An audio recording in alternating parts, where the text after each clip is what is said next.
What's up, guys? Welcome back to another edition of 101 Sports and Cards. Always, I'm Nathan Holloway, and with me, Jared Trush. What's up? We're starting in the NFL. Not a lot of NFL news. The Steelers traded a 6th-round pick that could end up turning to a 4th-round pick to the Bears for Justin Fields. They did name Russell Wilson will be the starter at the start of the year. Did you like this move for the Steelers? It's a great move. They got a pretty talented QB for nothing. I agree. The Jets signed wide receiver Mike Williams. Of course, the Chargers cut him. Yeah. Because the Chargers have cut everybody. The Chargers also traded Keenan Allen to the Bears for a 3rd-round pick. So the Bears are actually, their offense is going to be good. Everything else is. The Bengals signed offensive tackle Trent Brown. This is big for the Bengals. They need offensive line help to keep Joe Burrow, to keep him healthy, since he is very injury prone. It's a big move for them. Well, moving on to the association, Donovan Mitchell is to miss at least a week after he suffered a nasal fracture. Joel Embiid, he did commit to playing for France. He is now switching to the USA. I don't get how you can just switch. But Joel Embiid will be playing for Team USA. France was very disappointed, and I'm very disappointed because I wanted to see this lineup. They're going to start Victor Wembanyama at small forward, Joel Embiid at power forward, and Rudy Gobert at center. It's a tall lineup. Nobody's scoring on that team. No. That's a 2K lineup. I really wanted to see that, but Embiid just had to switch. USA doesn't even need him. Yeah. The Celtics are the first team to clinch a playoff spot. Congrats. Yeah. They have a 10-game lead for the Bucks, so I go ahead and give them the East. We're going to go over some standings because we're less than a month away from the playoffs. So in the East, right now, the Celtics, go ahead, give it to them. They've won 6 straight, 10-game lead over the Bucks. They're winning the East, just so they can choke in the playoffs. The Bucks are 10 games back. Cavs are 3rd. They're 11 games back. Of course, losing Donovan Mitchell is going to hurt them. The Knicks are 13 games back. They have also won 4 straight. The Magic are 13.5 games back. They have also won 4 straight. The Sixers holding on to the 6th seed right now. They're a half game above the Pacers for a play-in spot. And then the play-in 7 through 10 is the Pacers Heat, who are going to, it's either for the 7th seed, it's either going to be Philly, Indiana, or Miami, because then at the bottom, 9 and 10 is the Bulls and the Hawks, and they have no reason to be there. Outside right now, the Nets are 4.5 games back of the Hawks for the 10 seed. Probably not going to happen. The Raptors, they were the Nets have lost 4 straight, by the way. The Raptors, they were up there, right on the heels of the Hawks, and then they've lost 7 straight. And the Hornets are just trash. And the Pistons and the Wizards have both been eliminated. And the Wizards are officially the worst team in the NBA. For the Western Conference, the Thunder and the Nuggets are tied at the top. The Timberwolves are a game back. Of course, the Nuggets beat the Timberwolves last night. The Clippers are now 5 games back. The Pelicans, who have won 3 straight, they've won 8 of their last 10. And Zion Williamson actually looks like the Zion Williamson we saw at Duke. Apparently, he's lost 25 pounds since the All-Star break. So keep going. Yeah. So then after that, they're 5.5 games back. The Kings and the Mavericks are tied for the 6th spot. So the last non-play-in team. Right now, the Kings have the tiebreaker. They're both 8 games back. The Suns are 8.5 games back. So just think right now, because 9 and 10, it's the Lakers and the Warriors. Although the Warriors and Lakers, they have some competition. The Houston Rockets have won 6 straight games. I don't know how. The Rockets are now just 2.5 games back. And then the rest of the West, they're done. The Jazz, they need to go on a hell of a run. The Grizzlies, they might as well should say eliminated. And then Portland and my Spurs have been eliminated. But right now, the play-in would be unbelievable because you would have Dallas, Phoenix, the Lakers, and the Warriors. Imagine a play-in where you get to see Luka and Kyrie, Beal, Booker, and Durant, LeBron and AD, and then Steph. This is what we're used to seeing at the top. Yeah. Not the bottom. Now it's the play-in. Of course, we're less than a month from the playoffs. It's just quietly sneaking up. Moving on to Major League Baseball. The season started today. Started this morning at 5:30 a.m. in Seoul, South Korea. The Dodgers beat the Padres 5-2. Mookie Betts went 2 for 4 with an RBI. Ohtani went 2 for 5 with an RBI. Glasnow went 5 innings, 2 earned runs, 3 strikeouts. Some of the bright spots for the Dodgers. Xander was the only bright spot for the Padres. went 2 for 4 with an RBI. Jackson Merrill and Fernando Tatis were hitless. So, some other news that happened for MLB. The Giants signed Blake Snell, a 2-year, $62 million deal. Did you like the move? I mean, it's not going to give them much. No will. The Giants, they have to do something with how much money they've spent to just try and contend. The fact that Blake Snell wanted so much money and all he gets is $62 million, it's kind of sad. That's what Scott Boras will do to you, though. Dylan Cease got traded to the Padres. The White Sox received Drew Thorpe. Drew Thorpe's just getting passed around the league at this point. Samuel Zavala, Steven Wilson, and Jairo Iriarte. So, who did you like more for that trade, the Padres or the White Sox? White Sox came out ahead, in my opinion. You're getting a top pitching prospect and Drew Thorpe, who's disgusting. And then you get Samuel Zavala, who's a real solid prospect. Jairo Iriarte is also a pretty good pitching prospect. Yeah. So, and for Dylan Cease, that's a lot for Dylan Cease. I don't know why the Padres were even making this trade. Like, just keep Drew Thorpe. Keep all these guys. They really think Dylan Cease is going to make them a playoff contender in that division? Who they got left in that Soto trade? I mean, they barely got anybody in the Soto trade anyway. Thorpe was the only one that came from that. Yeah. So you basically trade Soto for nothing. I mean, it's not... They're still the fourth best team in the division because the Giants are above them. Yeah. The Diamondbacks are way above them. And the Dodgers are just the Dodgers. Matt McClain may have to have shoulder surgery. So just another person in your infield that you may have to replace. Yep. So now we're going to look at every team's opening day starter, and there are some doozies in here. Especially the Reds. So first off is opening day, of course, is next Thursday. Can't wait. First off, we're going to start out Brewers and Mets. The Brewers will be starting Freddie Peralta, and the Mets will be starting Jose Quintana, who is their best pitcher since Kodai Senga is hurt. The Giants are starting Logan Webb. The Padres still to be named since they don't really know who's going to be starting since they have the 2 games over in South Korea. The Angels are starting Patrick Sandoval, while the Orioles start Corbin Burns. It's a little one-sided. The Cardinals are starting Miles Michaelis, since Sonny Gray is hurt. Yeah. Already. Of course, they play the Dodgers. The Dodgers also have not named their starter. A very enticing matchup. Braves and Phillies start out the season. Spencer Strider versus Zach Wheeler. 2 flamethrowers. 2 NL Cy Young candidates. Yeah. The Blue Jays will be starting Jose Barrios. Hopefully he doesn't start out like he did a few years ago. And the Tampa Bay Rays are starting Zach Eflin. I mean, Zach Eflin's pretty solid. Is Shane McClanahan hurt? I don't know. We have a little rivalry first week of the season. Nationals and Reds. The Nationals will be starting Josiah Gray. Thank God it's not Patrick Corbin. Davey finally got his head out of his butt. And the Reds are starting Frankie Montas. Would you like to say anything about that? There's nothing to be said.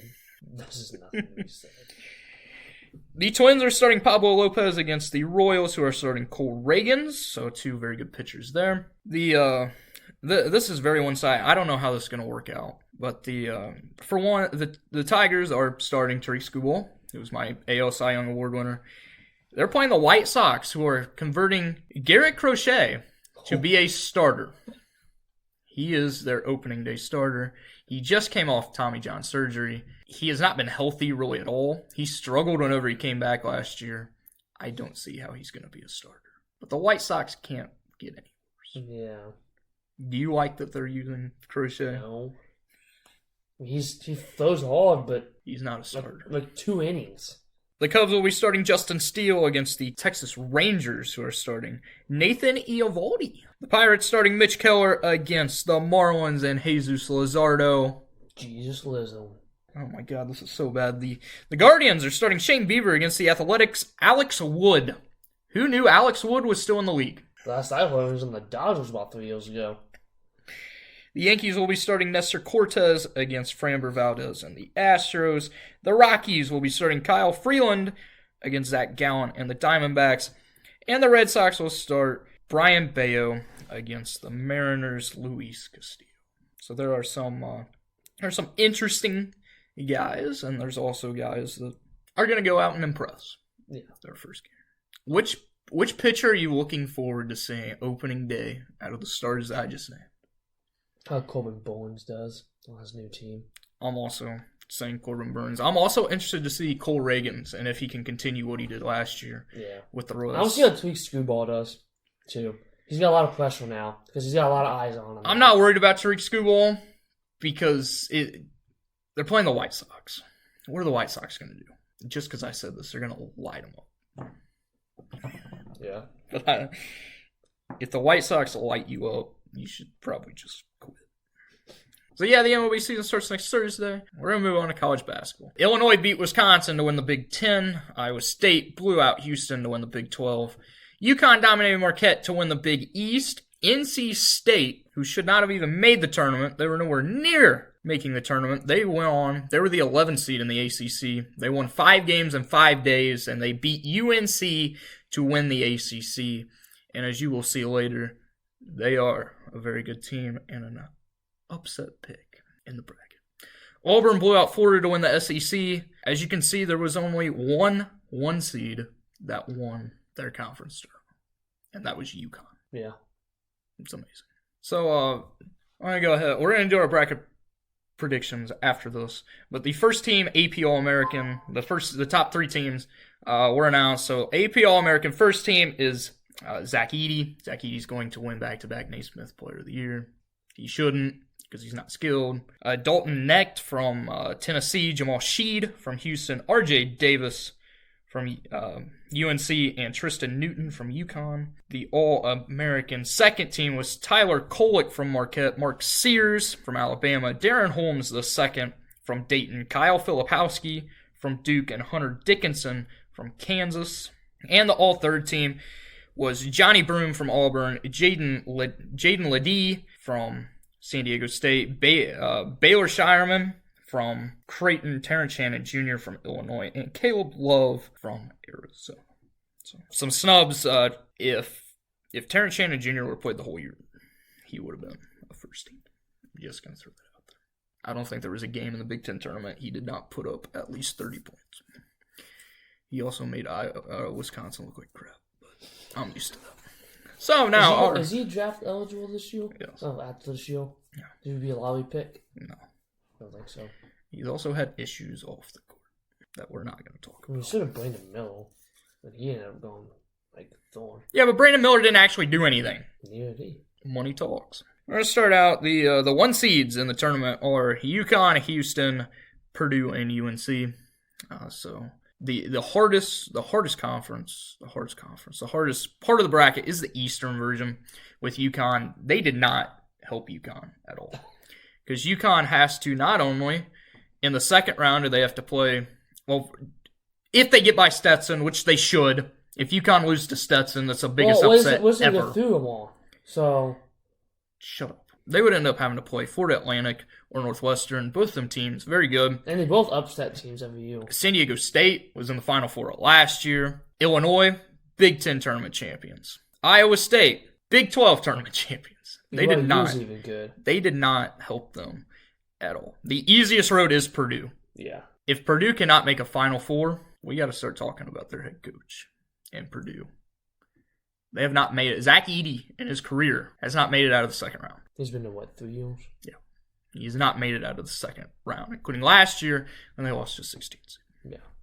So we're going to start in the East. I'll give you my East first, and then you'll give me your East. Yeah. So my East, UConn versus says I have UConn. UConn's going to blow them out of the water. Florida Atlantic, Northwestern. I have Northwestern. I think Boo Buie, he should have been an AP All-American. Boo Buie's been there, it seems like, for 20 years, but he's an unbelievable player.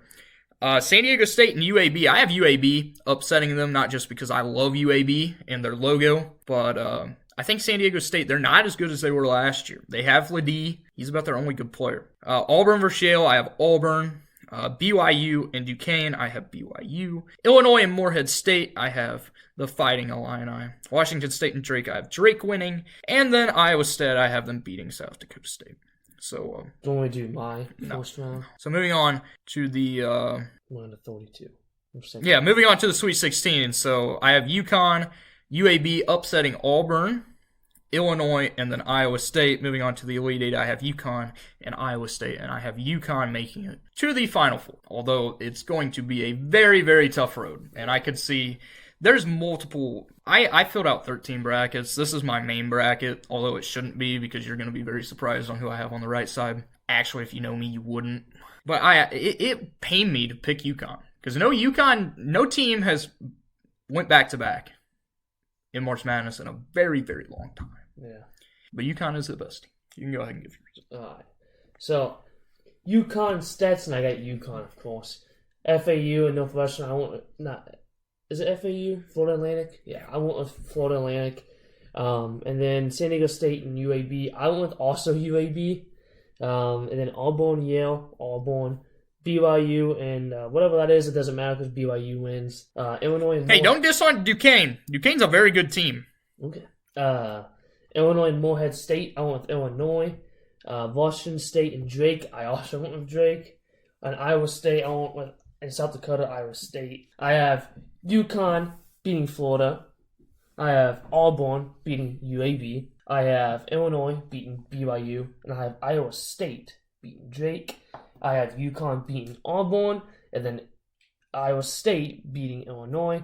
And I have UConn beating Iowa State to get the semifinals. So we basically agreed on every single thing. Pretty much. Besides, I have UAB making a Sweet 16. Yeah. In the western part, of course, North Carolina is the 1 seed. I have them beating, it will be Howard. Howard won last night in a crazy game. I don't know if you saw the ending of that game in the first 4. Wagner came back from, was it? Or did Wagner win? I don't know. Whoever lost, they had 3 wide open threes at the end of the game and just continued to get offensive rebounds and couldn't make a shot. So they also came back from like 14 down or something stupid like that and still couldn't Wagner win. won 71-68. Okay, I picked Howard. Damn. So Howard. Oh yeah, because you just print off your. Yeah, it's okay. At least they didn't. Get blown out by damn near 30 like Virginia did. Yeah. Virginia just shouldn't have been in. There's a lot of teams that shouldn't have been in but made it in. But I'm not going to go into that because the committee knows that they screwed up. Because they've just been getting a bunch of heat. I have UNC beating Wagner. Although I do not think Michigan State should have been in. Michigan State is not good, but when Tom Izzo is the underdog, he has a winning record. I'm taking Michigan State over Mississippi State. I have St. Mary's beating Grand Canyon, Alabama beating Charleston, New Mexico beating Clemson, Colgate upsetting Baylor, Nevada upsetting Dayton because Dayton is not good, and Arizona beating Long Beach State. Moving on to the Sweet 16, I have UNC beating Michigan, Alabama beating St. Mary's, New Mexico beating Colgate, and Arizona beating Nevada.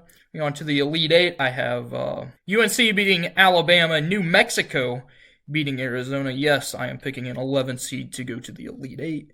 And then I have UNC making it to the Final Four. I have UNC beating Wagner, Michigan State beating Mississippi State, St. Mary's beating Grand Canyon, Charleston beating Alabama, Clemson beating New Mexico, Baylor beating Colgate, Nevada beating Dayton, and Arizona beating Long Beach State. I have UNC beating Michigan State, St. Mary's beating Charleston, Baylor beating Clemson, and then Arizona beating Nevada. And then in the UNC St. Mary, I have UNC. In the Baylor, Arizona, I have Baylor. And then UNC Baylor, I have Baylor winning it. Very different from mine. So I have Baylor out in the first round. Arizona versus Long Beach State is one I am looking forward to.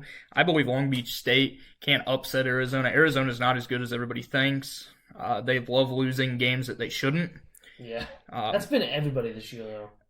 A team to watch, though, in this is St. Mary's. They're always good. Somehow they always pull it out. Of course, they would end up having to play Alabama, who leads the team, who leads the whole country in scoring.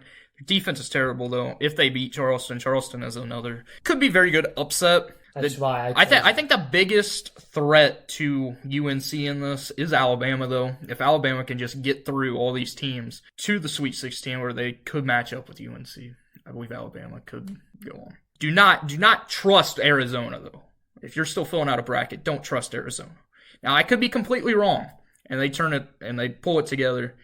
I don't trust Arizona. So you think mine's spicy and Baylor going? I don't trust Baylor. I don't know one player from Baylor. But they always play good, though. Moving on to the South region, Houston is the 1 seed. I have them beating Longwood. I have Nebraska beating Texas A&M. That is a very spicy matchup. Both teams very good. Nebraska, of course, under former Bulls coach Fred Hoiberg. I didn't even know they were good, but they are. I have Wisconsin beating James Madison. Now, this could go the other way because James Madison is very good, and I hate that we have to play them in the first round. But I'm picking Wisconsin. Duke versus Vermont. This could be an upset, but I'm going with Duke. Texas Tech and NC State. I am going with NC State. They're going to keep up the momentum. Kentucky and Oakland. I'm going Kentucky. Florida and either Boise State or Colorado since they play tonight. I'm going with Florida either way. Then Marquette or Western Kentucky. I'm going with Marquette. So moving on to the Sweet 16. I have Houston beating Nebraska. Wisconsin upsetting Duke. NC State upsetting Kentucky just because I don't trust Kentucky's defense. Kentucky is the most stacked team in the country. They have so many lottery picks that's going to come out. They just don't know how to play defense. And it's sad because they should easily be in the Final Four. Especially with this, the whole right side of the bracket is loaded. It's trash. The left side's loaded. The right side's trash. Yeah, there's only a couple teams. Terrible. I then have Marquette beating Florida. Moving on to the Elite Eight, I have Wisconsin upsetting Houston because I do not trust Houston. I somewhat also don't trust Wisconsin, but I got to go with Wisconsin. I have NC State upsetting Marquette. Now, Marquette is the most picked team, the most bet on team to lose in the first round against Western Kentucky, which I thought was very surprising. Yeah. But I don't trust Marquette. I would love to see Marquette make it and Wisconsin make it and a little Wisconsin rivalry to go to the Final Four. I didn't have that happen. And then against NC State and Wisconsin, I have Wisconsin making the Final Four. We're doing it for Bucky Badger. We're going to be jumping around in the Final Four. Do you really think it's going to happen? It could. We're a dangerous team.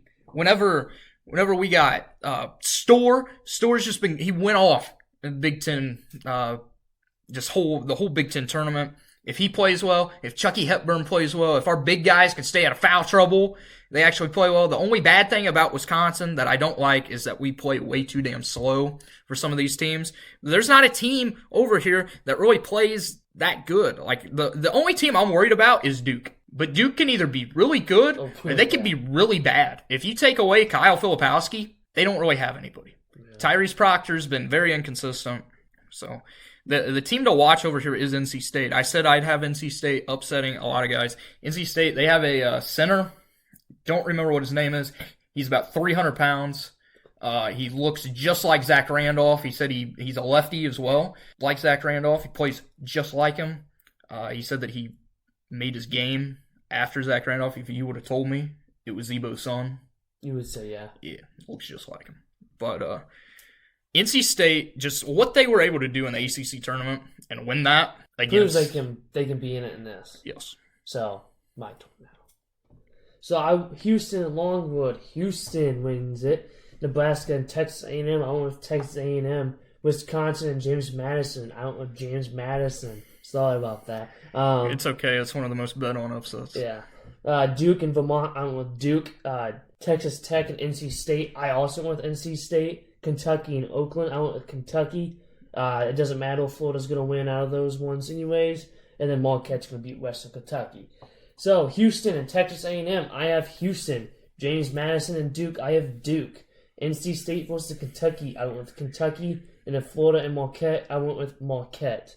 Wow, you picked against Florida. I did. They hurt. But they're not not as bad as it hurt with what their center did.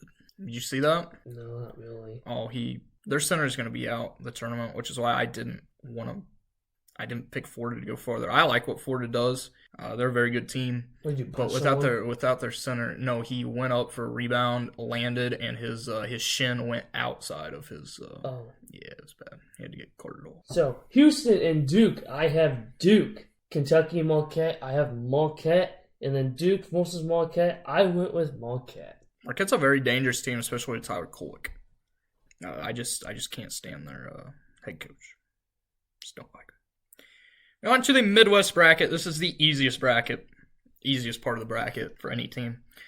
Purdue and it doesn't matter. Purdue's not losing to a 16 seed this year. Purdue wins.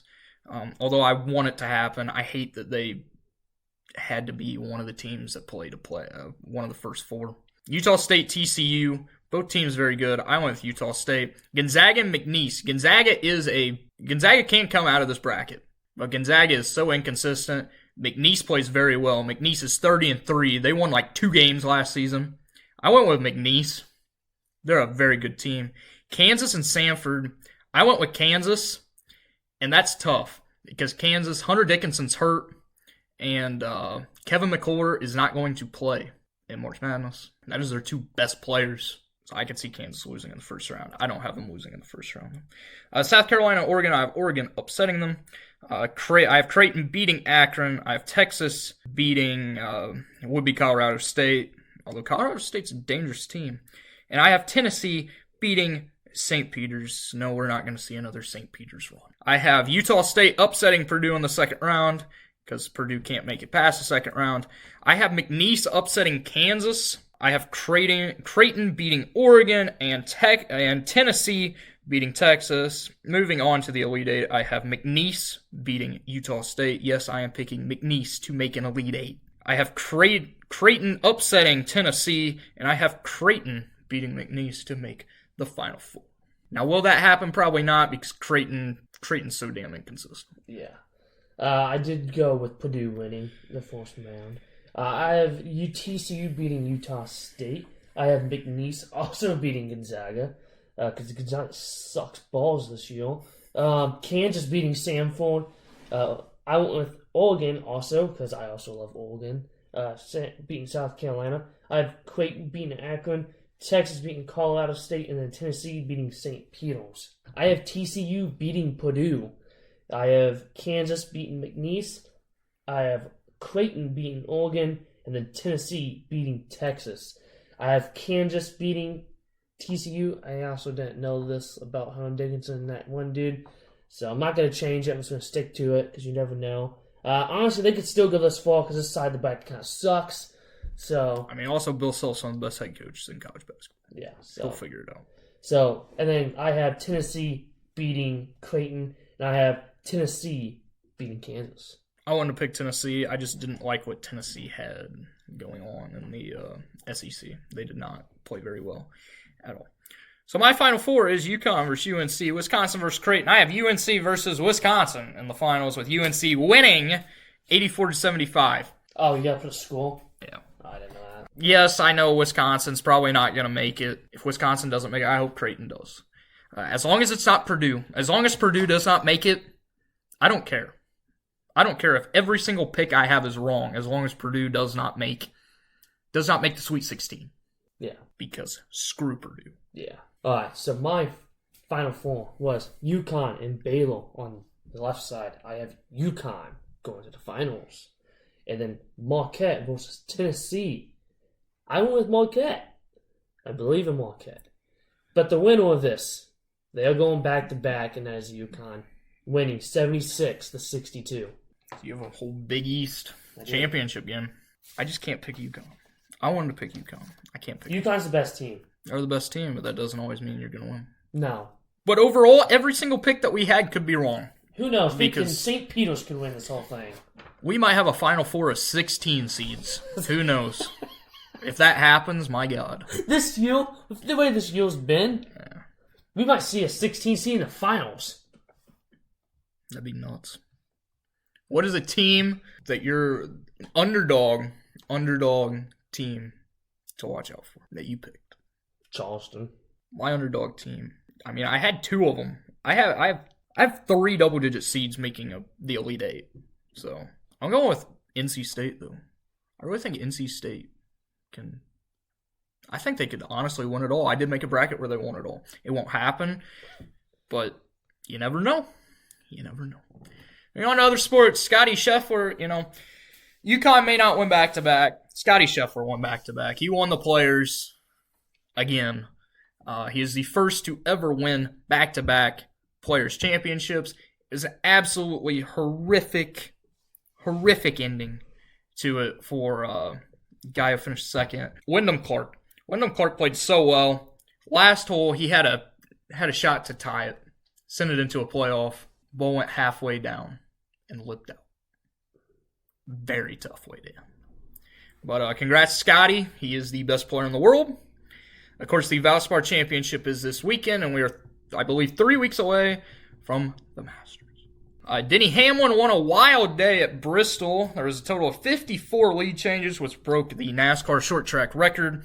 This was the best race of the season. You can say the Daytona 500 was good. You can say Atlanta was good with the close finish. This was the best race of the season. There was only like 6 cars on the lead lap at the end of the race. The tire wear was unbelievable. The tires were trash. You can go about 40, 50 laps on a set of tires, and they were just like blowing. People didn't want to come into pit because if you pit under green at Bristol, you're going to lose 2 or 3 laps. It was an unbelievable race. One of the best Bristol races I've ever seen. Thank God they went back to the concrete, because Bristol should never have been covered in dirt. Of course, we go from one of the shortest tracks in NASCAR at Bristol to one of the longest. COTA is this weekend. Who wins? Tyler Reddick. I was going to go with Chase Elliott, but Chase Elliott's been trash this whole year. I don't know what happened to him. It's hilarious. It is. I'm going to go with Kyle Larson. Yeah. He's not the best road racer, but he can drive anything. Yeah. What happened to him at Bristol? He had a pit road penalty on the second to last stop. Oh. I mean, he restarted like almost dead last and still finished like 3rd. That's just how bad. It was great watching you probably weren't able to watch because you were at work. There were guys, you got on fresh tires, and there were other guys on old tires. It looks like they were going like 20 miles per hour. And the other guys are just, it was amazing. It was amazing nobody like just ran into everybody. It was unbelievable. It was one of the best NASCAR races I've seen ever. IndyCar is back this weekend. They had their week off. They will be at the Thermal $1 Million Challenge. Of course, this is not a points-paying race. The winner doesn't even get $1 million. They get $500,000. Why it's called the $1 Million Challenge, I don't know why. Maybe the other half gets the team. Well, it's stupid. Then don't call it that. Call it the $500,000 challenge. I'm going with, it's the first time they've ever done it. I'm going with Joseph Newgarden. That's who I was going to go with. F1 is at the Saudi Arabian Grand Prix this weekend. Max Verstappen! Oscar Piastri. The Women's Basketball Championship starts, so March Madness starts Thursday. The women's bracket starts Friday. Who wins on the women's side? Iowa. I'm also picking Iowa, although USC is USC is a 1 seed. They're very good, but they can only go as far as Juju Watkins takes them. South Carolina is undefeated for the second time. They're undefeated last year until they lost. They are the overwhelming favorite, and they did not give Iowa a very easy bracket to go through. So Caitlin Clark's going to have to be at her best. So do you have anything else? No. So thank you guys for listening. Hope you enjoyed our bracket predictions. Let us know who you're picking for March Madness, because at this point, who knows who's going to win. It's going to be a wild first day, and I can't wait. It's tomorrow, right? Yeah. I'll be home all day. I will too. Thank you guys for listening. Come back here next week. Next week, we don't really have anything planned. Yeah. Yeah, next week's probably going to be a short episode. It's not much to talk about. Probably baseball. Hopefully there's some more baseball news. Hopefully Jordan Montgomery signs. Yeah. Somewhere over this next week. Thank you guys for listening. Come back here next week. Peace.